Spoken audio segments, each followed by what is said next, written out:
So వ్యక్తులు గాని, పరిస్థితులు గాని మన జీవితంలోకి వస్తున్నారు అంటే, అయితే వాళ్ళు పాఠమన్న అవుతారు, వరదానమన్న అవుతారు. అంటే లెసన్ అన్న అవుతారు, బ్లెస్సింగ్ అన్న అవుతారు. సో ఈరోజు ఎవరైనా ఏదైనా అన్నారు అంటే, మన కోపం వచ్చింది అనంటే, ఆ వ్యక్తి మనకు లెసన్ ఎలా అయ్యాడు? అనంటే, మనలో క్రోధం అన్న బలహీనత ఉంది అని చెక్ చేసుకోవడానికి ఆ వ్యక్తి ఆధారం అయ్యాడు. ఆ వ్యక్తే గనక మనం ఏమి అనకపోతే, మనం ఏదో సంపూర్ణంగా అయిపోయాం అనుకుంటాం. సంపూర్ణం అన్న పదానికి అర్థం ఏంటంటే, బలహీనతలే లేని స్టేజ్. బలహీనతలంటే ఈ కామ, క్రోధ, లోభ, మోహం, మద, మాత్సర్యాలు ఇంకా చాలా ఉన్నాయి. ప్రస్తుతానికి వాటి గురించి మాట్లాడుకుంటున్నాం. సో, ఆ రకంగా ఆ వ్యక్తి మనకు సంయోగం ఇచ్చాడు. సో, ఆ లెక్కన అందరూ సంయోగి ఆత్మలే.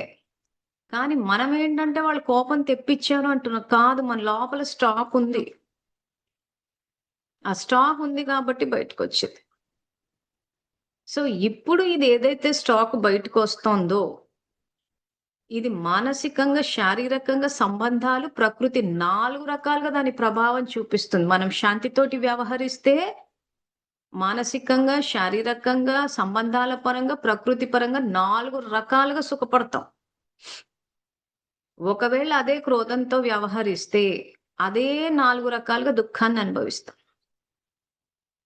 సో, మనం ఇన్ని రోజులు చెప్పుకున్న క్లాస్‌లో ఏదైనా, ఎవరైనా అన్నప్పుడు ఏ రకంగా మనం మానసికంగా మన స్థితిని స్థిరంగా పెట్టుకుని, సో ఏం చెయ్యాలి అనంటే సంకల్పం అన్నది మొదటి స్టెప్. ఆ తర్వాత వరదానాలివ్వడం. సో, ఆ రకంగా చేసినప్పుడు మన ఆలోచనల యొక్క ప్రభావం శరీరం మీద పడ్డప్పుడు శరీరం ఆరోగ్యంగుంటది. మనం శాంతితోటి ఉన్నప్పుడు మన ఇంట్లో శాంతి యొక్క వాతావరణం వ్యాపించుంటది. సంబంధాలు సక్రమంగుంటాయి. ఆ తరంగాలు ప్రకృతి గూడా క్యాచ్ చేస్తోంది కాబట్టి ప్రకృతి గూడా అనుకూలంగా స్పందిస్తది మనకి.